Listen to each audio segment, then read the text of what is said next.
Bismillahirrahmanirrahim. Assalamualaikum warahmatullahi wabarakatuh. Alhamdulillah, wassalatu wassalamu ala Rasulillah ibni Abdillah wa ala alihi wa sahbihi wa bawana. Rabbi syrah li sadri wa yassir li amri wahlul 'uqdatam min lisani yafqahu qawli, amma ba'du. Kita muliakan BKM beserta seluruh pengurus masjid yang kita banggakan ini, para ustaz, alim ulama, guru-guru semua, bapak-bapak, tuan-tuan guru yang dirahmati Allah Subhanahu wa ta'ala, ibu-ibu majelis salat subuh yang dirahmati Allah Subhanahu wa ta'ala. Alhamdulillah, syukur kita ucapkan pada Allah pada subuh yang berkah ini. Panjangkan Allah umur kita, diberikannya kita kesempatan untuk beraktivitas, melanjutkan ibadah dan ketaatan kita kepada Allah, dijauhkannya kita dari maksiat, diistiqamahkannya hati kita. InsyaAllah mudah-mudahan kita tetap dalam kondisi iman yang baik, ibadah yang bagus, sehingga ajal kita tiba. Amin ya rabbal alamin. Salawat kita panjatkan pada Nabi kita Muhammad sallallahu alaihi wasallam. Allahumma salli ala sayyidina wa habibina. InsyaAllah mudah-mudahan nanti hari kiamat kita akan mendapatkan syafaat. Bapak Ibu semua yang dirahmati Allah, kali ini mari kita coba mengupas tentang bahaya tamak dan cara untuk menjauhikannya. Di dalam kitab tasawuf ada ungkapan ma basaqat aghsanu dhullin illa ala badli tama'in. Tidak pernah terulur cabang-cabang kehinaan itu kecuali jika kita mengeluarkan potensi hidup atas dasar kerakusan. Saya ulangi lagi. Ma basaqat aghsanu dhullin illa ala badli tama'in. Tidak akan terulur cabang-cabang kehinaan kecuali kita mengeluarkan potensi diri kita tapi berdasarkan ketamaan, kerakusan. Disambung syarahnya, penjelasannya, at-tama'u min a'zami afatin nufus wa bihi yatasha'abu syurur. Tamak itu adalah penyakit yang paling besar pada jiwa kita. Dan karena tamak itu bercabang-cabanglah tingkat kejahatan yang akan lahir pada diri kita. Jadi kalau ada yang bertanya, induk keburukan itu tamaklah dia. Memang tamak ini lahirnya dari nafsu juga. Tapi potensi manusia untuk tamak ini besar. Maka dikatakan Al-Quran, alladzi jama'a malau wa'addadah. Orang yang hobi mengumpulkan harta dan menghitung-hitungnya saja. Bersedekah malas. Berjuang untuk jalan Allah dengan harta tak mau. Mengumpulkan saja, menghitung-hitungnya.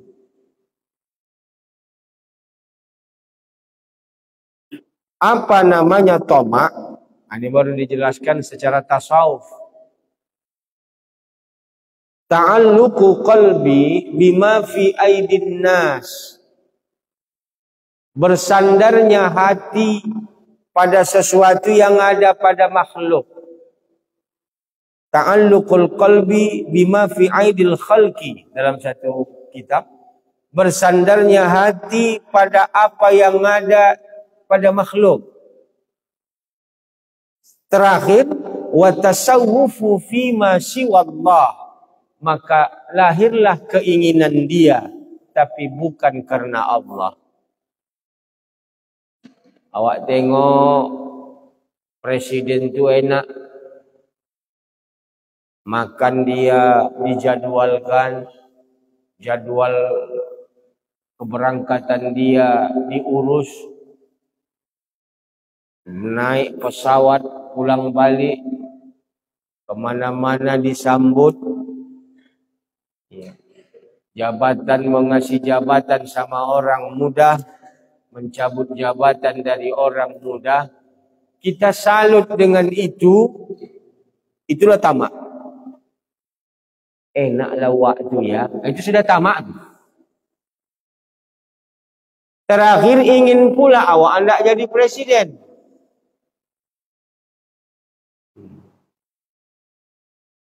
Tapi kalau keinginan itu didasarkan karena Allah, bagus. Namun jika keinginan itu dikarenakan enak menengok presiden tadi, itulah tamak. Jadi mencari harta pun begitu.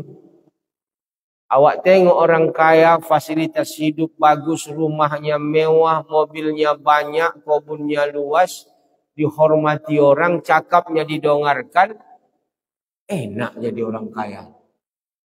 Timbul keinginan awak mau jadi orang kaya karena enaknya itu tamak.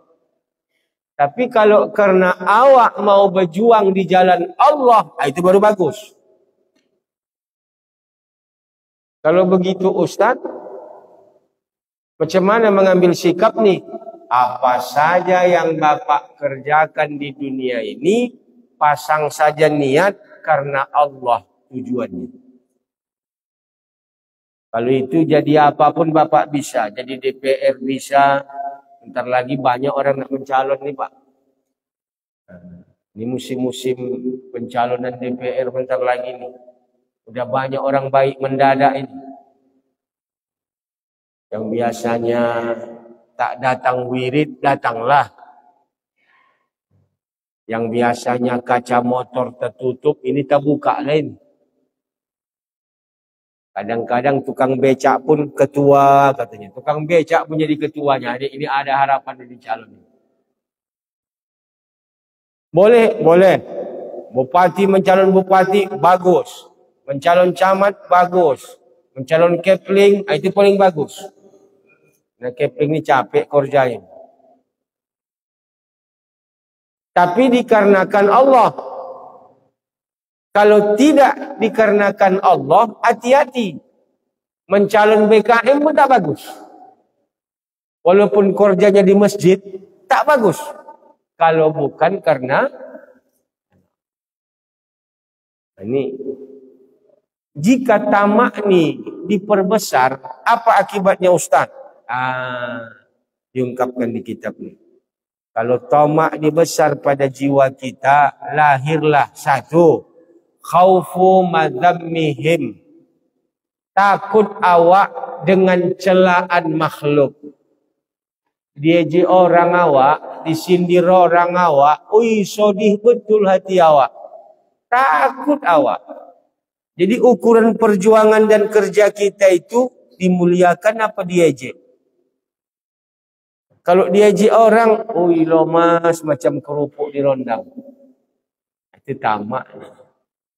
Tapi kalau dipuji kawan, memang kalau bapak, mak senang betul hatinya, itu tamak juga. Banyak ini penyakit. Wa tamalluki bihim. Sifat tamak ini akan melahirkan cari muka, menjilat pada makhluk. Wak, iya. Taunya uak main skater tuh haram.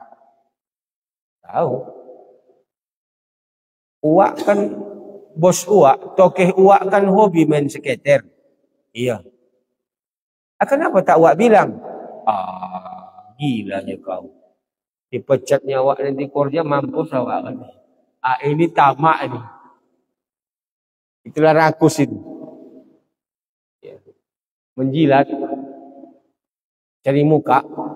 Kata Ali bin Abi Thalib, yang boleh cari muka cuma satu kepada makhluk ini. Dikata Ali. Apa kata muridnya? Mencari muka sama guru. Kalau mencari muka sama guru boleh. Yang bilang ni Ali bin Abi Thalib. Kalau mencari muka sama bos, bahaya. Ini kadang-kadang ada pula, iya, imam masjid mencari muka sama preman. Ini bahaya. Ketua katanya sama preman tadi. Hormat betul dia sama preman. Kenapa uak hormat kali sama tukang mabuk tuh? Ada ayam 4 ekor lagi di rumah. Nanti kalau tak dihormati hilang pula ayam. Itu dah bahaya. Jadi muka ada. Apalagi la tamliku biddin. Agama itu urusan kesekian sama dia. Agama itu urusan kesekian. Yang penting urusan dunia ini selesai. Agama nantilah. Ini sifat tamak. Maka kata Nabi, ya ayuhan nas ajmilu bittalab fa innahu laisa laka illa ma kutiba laka. Manusia, bagus-baguslah kamu mencari rezeki. Karena sesungguhnya apa yang dapat kamu itu sudah ditentukan Tuhan. Maka kalau ada orang mencari rezeki dengan cara yang haram, itu bodoh. Kenapa? Biarlah dia mencari rezeki dengan cara yang halal. Sesungguhnya rezeki yang sama dia itu bukan karena haram atau halalnya kerjanya, tetapi karena sudah dicatat Allah menjadi bagian dia. Andai pun dia bekerja dengan cara halal, apa yang jadi bagian dia itu juga lah dapatnya. Atau sebaliknya, andai pun dia bekerja dengan cara haram, apa yang menjadi bagian dia itu juga bagian dia. Jadi untuk apa awak mencari yang haram? Yang haram pun awak kerjakan, yang tercatat itu juga sama awak. Maka rugi. Sehingga Nabi membilang, bagus-baguskan kamulah cara kamu mencari rezeki. Ini ada kadang-kadang, bukan tukang becak sini ya. Tukang becak sana pernah aku tengok. Menunggu sewa orang tu, di balik becak tu main kartu pula dia. Pernah aku tanya, kenapa hobi kali bapak main kartu? Sambil-sambil menunggu sewa pak. Mana tahu supaya ya duit tu agak bertambah sikit. Jadi yang tidak ditambahnya penghasilan dia dengan main kartu sambil menunggu sewa. Monang dia memang main judi tadi, dapatnya 50.000 keuntungannya. Cuma 10 sewa menengok seorang tu, tak ada orang naik becak orang tu. Kan sama saja lah itu. Andai jatahnya 50.000 tadi, sewa tu dilewatkan Tuhan, tak mau naik becak dia karena orang tu main kartu. Berarti jatah yang 50.000 dengan cara yang halal tadi diganti Tuhan dengan cara main kartu. Kan sama saja ni. Biarlah awak susah makan sambal belacan, anyang ayam, iya kan?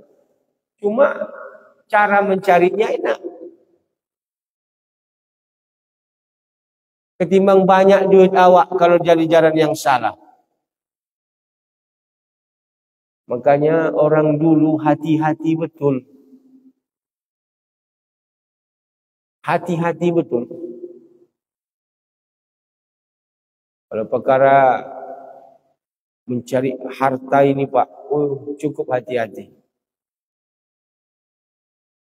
Kalau kita bayangkan dengan orang sekarang, tak.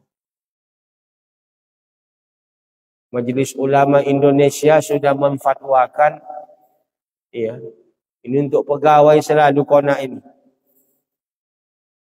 Selagi sudah ada bank berproses dengan cara syariah, janganlah engkau berproses lagi dengan cara konvensional. Haram hukumnya. Bukan aku bilang, Majelis Ulama. Cuma sekarang ku tengok pegawai-pegawai ini, cuma bukan pegawai di sini, pegawai tempat lain ku bilang.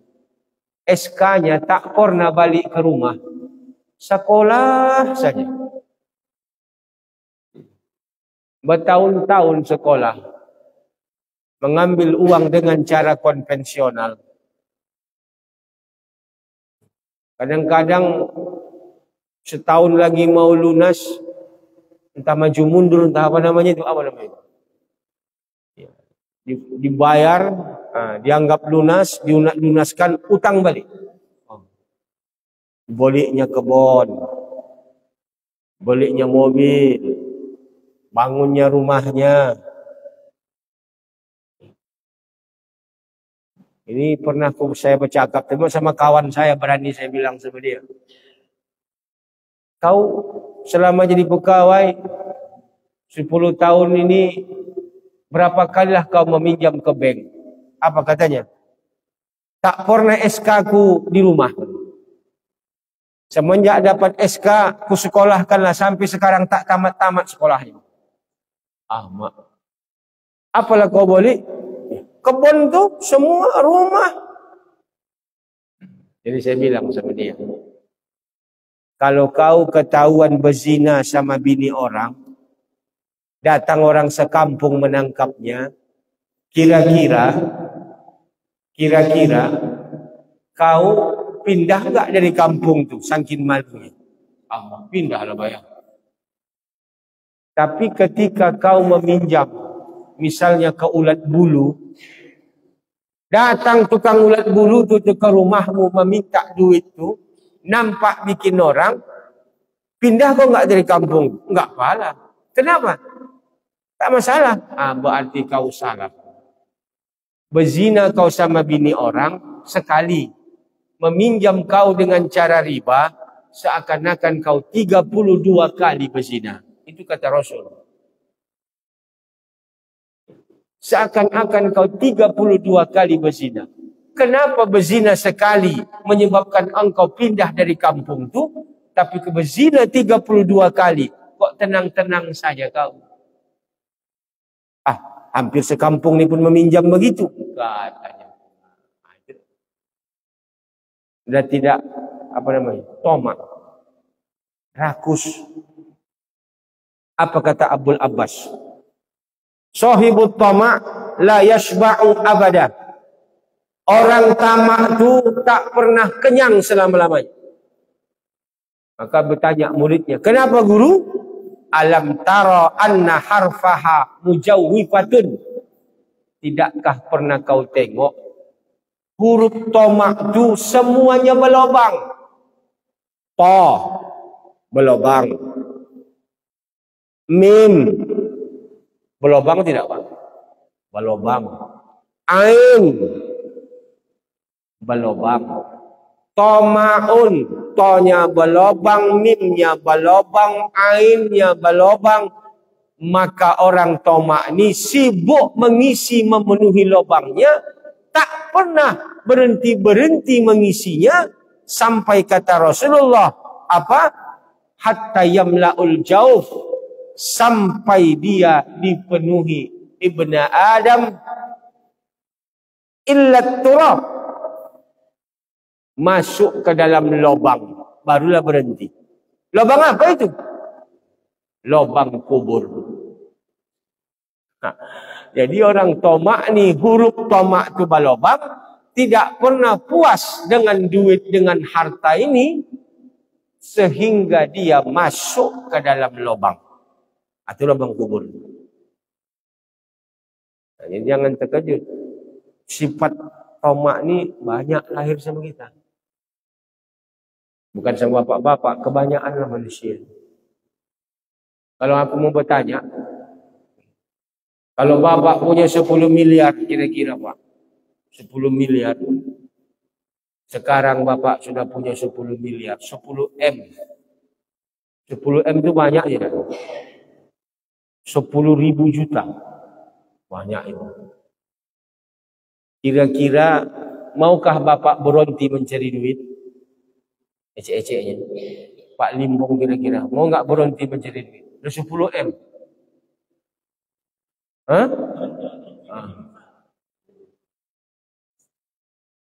Karena masokin Pak Limbong ini belum pernah punya 10 miliar. Tapi coba ditanya sama orang yang sudah punya 10 miliar. Ada tidak kira-kira di Rantau Perapat nih duitnya sudah ada 10 miliar? Coba tanya sama dia. Berhentikah dia mencari duit? Kok ditanya sama Pak Limbong, karena belum ada duitnya 10 miliar. Aku 10 miliar. Berhentilah aku cari duit. Ya. Ku tanam ini aset, sudah kuolah, berjikir-jikir saja laku. Iya, karena belum punya. Belum punya. Kok sudah punya belum tentu. Nah, itulah dia Pak yang namanya ada potensi tomak pada diri kita. Potensi tomak itu ada. Dan kita pun tak bisa kadang-kadang kita menyalahkan. Itulah namanya khudrah wal khulwah. Manis, hijau dan manis kata Nabi harta. Hijau dan manis harta. Khudrah wa khulwah.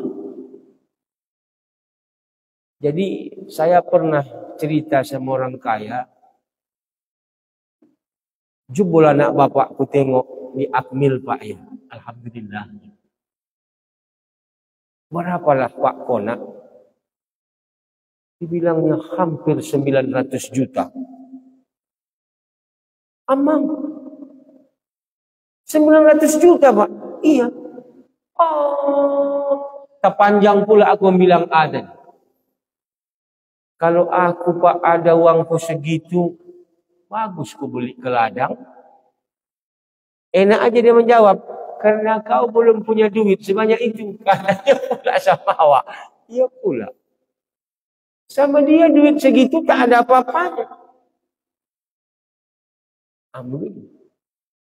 Jadi teori menghilangkan tamak ini diaturlah bikin ulama. Jangan pernah menganggap besar apa yang ada pada kepemilikan kita. Harus sanggup engkau merasa 10.000 yang dikasih Tuhan menjadi rezekimu sama nilainya dengan 10 miliar yang engkau dapat. Sehingga bagi engkau sama saja itu. Kalau engkau lebih mengkultuskan, menganggap hebat orang yang berharta itu, berarti engkau merasa pemberian Tuhan kepadamu berarti tidak ada nilainya. Bukankah 10.000 itu juga rezeki dari Allah dan 10 miliar itu juga rezeki dari Allah? Maka muliakan pemberian rezeki itu. Karena rezeki itu bukan banyak sikitnya yang menjadi perbedaan kelebihannya, tapi barakah atau tidaknya. 10.000 dikasih Allah sama awak, bisa awak lagi berzikir kata Pak Limbong tadi bertasbih.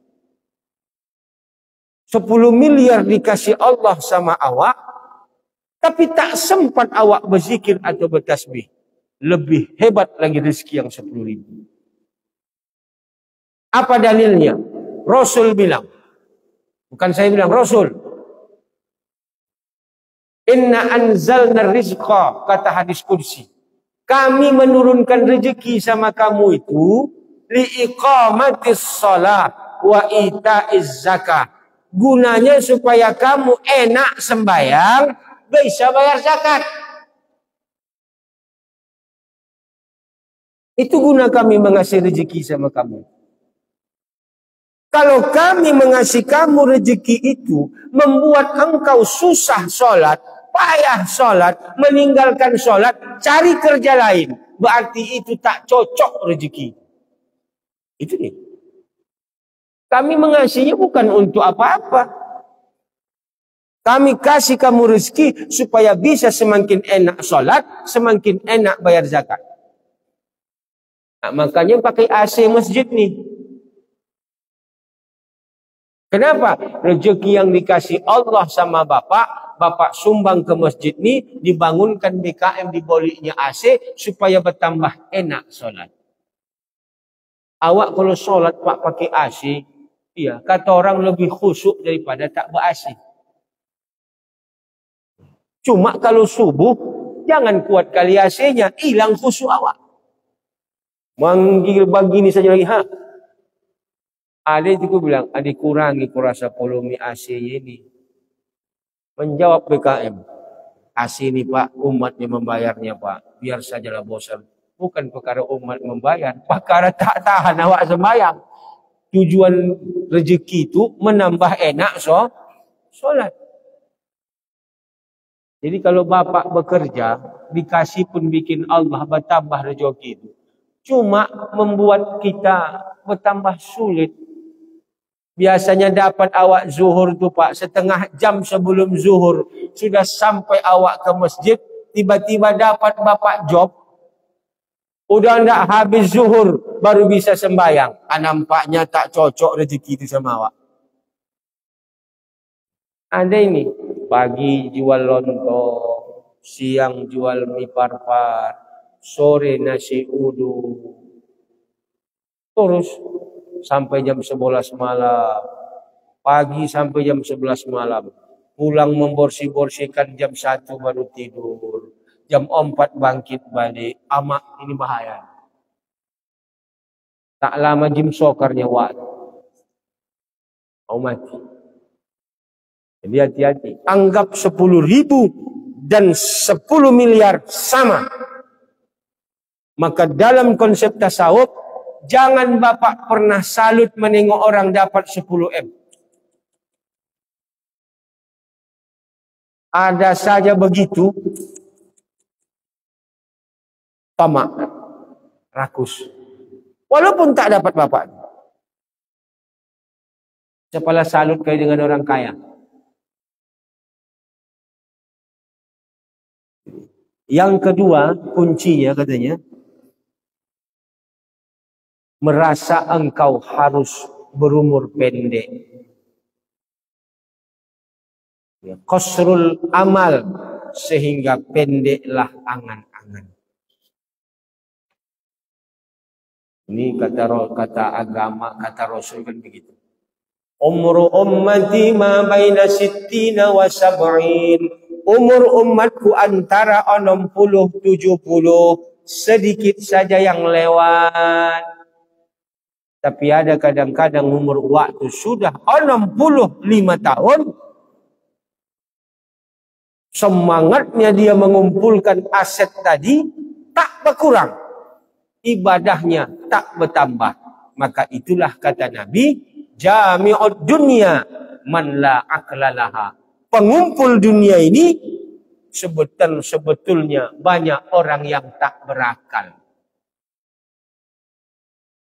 Mengumpul dunia ini banyak orang tak berakal. Sudah dibilang Nabi, umur umatku 60-70. Ukur-ukurlah umur awak. Kadang-kadang sudah 60 tahun lebih umurnya, lebih semangat dia mengumpulkan aset daripada mengumpulkan ibadahnya. kurang berakal. Tak berakal. Coba aku tanya dulu. Pak Prapto aku tanya. Berapa lo umur sekarang? 58. 2 tahun lagi lewat. Taklah. 2 tahun lagi. Udah sampai yang dibilang Nabi. 60, 70. Untung-untung ada lobby. Cuma sekarang ku tengok, iya, sedikit sajalah yang lobby. Bapak berapa umur kira-kira Pak? 50. Bisa lah. Cuma hati-hati Pak. Banyak orang mati opot. Mati tiba-tiba. Memang mic kita ini suaranya suara agak ke atas. Kurang jelas ke telinga. Bapak berapa umur kira-kira? 1. Umur berapa? 65. Pas.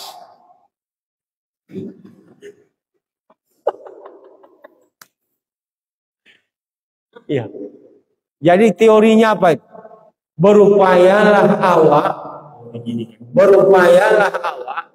ya mengurangi volume dunia kita, memperbanyak akhiratnya lagi. Itu yang berakal.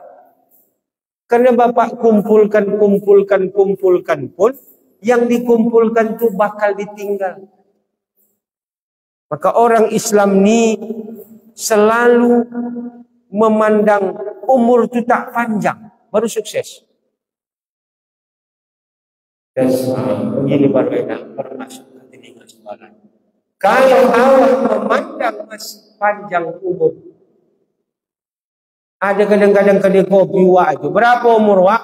65 tahun. Cuma ayahku Ustaz 90 tahun baru mati. Kata orang biasanya umur awak tak pala jauh dari ayah awak. Masih adalah kira-kira 25 tahun lagi. Katanya ukurnya umurnya macam umur ayahnya. Alah. Sekarang orang banyak mati opotnya. Mati tiba-tiba. Ini malaikat nih Pak, malaikat Israel ku tengok di kampungku saja berputar-putarnya. Selama 2 minggu di Talsib, Aikmatio, Gang Cempaka. Kurasa sudah ada 10 orang meninggal. Selama seminggu, tahu enggak dia pindah ke AM di kampung Bapak. Jadi anggap pendek umur. Kadang-kadang selalu semua tidak merasa panjang umur. Payah. Yang ketiga, aku bacakan aja. Al-yaqinu ma qaddara lahu la budda ayyatiya. Mesti engkau yakin yang sudah ditentukan pada engkau. Mati-matian pun engkau mengumpulkan dunia ini, yang ditentukan pada engkau pasti datang. Atau engkau mengecilkan volumenya sedikit, yang ditentukan pada engkau pasti datang. Ini itu harus yakin. Maka kata ahli sufi, kalau kamu mencari duit, mencari harta, luar biasa semangatnya, sehingga engkau kadang-kadang mengabaikan kewajiban dan ibadahmu, sesungguhnya engkau tidak beriman. Yang bilang orang sufi. Dibilangnya, engkau tidak beriman. Kalau engkau mencari harta duit itu sekuat-kuatnya, tapi ibadahmu kepada Allah terlalaikan, kamu tidak beriman. Maka bertanya murid, kenapa guru bilang tidak beriman? Bukankah iman syaratnya bersyahadat dan yakin kepada Allah? Betul, karena engkau sesungguhnya tidak yakin pada Allah. Bukankah Allah bilang semua sudah dicatatnya di Lauhil Mahfuz? Berarti kau tak beriman. Sekarang banyak orang tak beriman kalau menengok kaji kita ini. Yang terakhir, engkau harus paham musibah dan cobaan dengan harta. Maka disampaikan orang sufi, orang yang rajin sembahyang miskin, puasa rajin, sholat rajin, sunat rajin. Orang yang rajin sembahyang kaya, puasa rajin, sunatnya rajin, sholat rajin. Tetap juga orang miskin ini akan dimasukkan duluan ke surga. Padahal sama-sama beribadah. Maka di kitab dikatakan minimal 500 tahun jarak orang kaya terlambat masuk surga dibandingkan orang miskin. Itulah. Berarti enakan miskin itu kaya kira-kira apa? Itu dia. Kenapa begitu Ustaz? Ya, orang miskin tak banyak hisapnya, kata Ali. Cok sini, berapa ruko kau? Tidak ada ya Allah. Rumah pun menjewanya. Ya pula. Mobil, kereta ada. Astuti, Astrea tahun tinggi. Itu pun kalau agak-agak terlama sedikit, gym sendiri mesinnya. Dah masuklah. Cepat perhitungannya, tak banyak. Bini berapa? 1. Itu pun ditinggalkannya aku lari malam deh. Mak, sedih betul nasib bonecok. Anak 1 lah. Dah masuklah ke surga. Apa tidak dihitung? Orang kaya banyak. Pak Prapto berapa kebun? Ada 10 hektar. Mak, dari mana duitnya? Pernah. Uangnya dari mana? Uangnya dari gaji lah, kumpul sikit-sikit. Ya. Sering tidak bolos kerja. Wah, aktif. Masuk jam berapa? Itu agak terlambat sikit. Kona. Berat juga. Mobil berapa? Kereta berapa? Bini berapa? Anak berapa? Jadi bayangkan Bapak lah. Kalau adanya aset orang kira-kira sampai triliunan, berapa lama menjawabnya? 500 tahun paling sedikit. Jadi kata orang sufi, ingat-ingat bahayanya terlalu banyak harta. Wa yulhihi an zikrillah. Ingat-ingat harta ini kadang-kadang banyak membuat orang lupa berzikir sama Allah. Baca terakhir, rubbama yajurru ilal maksiyah. Ingat-ingat, kadang-kadang walaupun tak sering, kadang-kadang harta ini membawa awak kepada dosa. Ya, kadang-kadang Pak ya, ada kawan saya terakhir yang aku bilang ini, minta tolong sama aku, minta carikan bini. Baru mati bininya Pak sebulan. Aku bilang parahlah kau. Sebulan bini kau baru mati, meninggal dunia. Tanah kuburannya pun belum kering. Kok sibuk kali kau mau cari bini? Terakhir dimarahinya saya Pak. Kau kan tak tahu Ustaz. Nah, aku ini orang kaya. Tinggal aku di kampung 36 km dari kota. Selalu pergi sendirian aku dari kampung itu ke kota. 1,5 jam Ustaz naik mobil. Apa hubungan itu? Mobilku banyak, tanahku luas. Banyak yang mengganggu aku ini Ustaz. Dari mulai anak gadis sampai kadang-kadang Ustaz janda, sampai kadang-kadang bini orang pun mengganggu aku. Kalau tak tahan imanku ini macam mana? Ustaz kena japurut, tak ada mengganggu. Iya pula aku bilang. Berat aku ni Ustaz, berat betul. Bayangkan Ustaz lah. Kodeku luas, penghasilan kedeku saja Ustaz 1,5 juta, 2 juta per hari. Siapa mengurusnya itu? Aku pegawai. Kobun keluar. Semua memandang, iya kok tahan imanku menghadapinya. Kadang-kadang membawa mobil ke Ustaz keluar kota ke Bagan Batu itu, di stop bikin oma-oma. Tak awak bawa nanti, tak enak. Berdua memang dia menyetop, tapi kan oma-oma. Macam mana aku menghadapinya di motor itu berdua-dua berkombur. Lama-lama menyalahlah kombur. Ini maka perlu aku cari bini ini. Iya pula. Rupanya harta nih Pak, bukan semua. Kadang-kadang banyak menyorong kita kan. Macam saya, aku rasa tidur di hotel bintang 5 jarang. Cuma kalau aku banyak duit, ku rasa mau sering tidur di hotel bintang 5. Kalau sudah di bintang 5 tidur awak, kalau iman lemah, naik bintang-bintang yang lain. Sampai bintang 9. Itu kalau berharta. Kok aja purut? Tukang beca awak. Beca awak pula sudah bercampaan pula apanya. Spionnya sudah tak ada. Karet bannya sudah tak berbunga. Berasap pula. Digombal pun perempuan itu tak mau. Pokak semua perempuan itu. Tak mau. Nah itu tadi. Makanya afat minal mal. Kecelakaan dari harta ini perlu dibayangkan. Sehingga awak bukan menolak mencari duit. Tidak salut dengan orang yang banyak duit. Ini teori untuk meninggalkan ketamaan. Semoga bisa menjadikan bahan perenungan. Assalamualaikum warahmatullahi wabarakatuh. Subhanallah bihamdihi. Subhanakallah bihamdika. Ashhadu an la ilaha illa anta. Astaghfiruka wa atubu ilaik.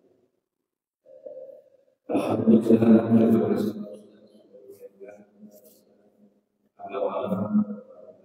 Ini berusaha berlibat pada semua tentang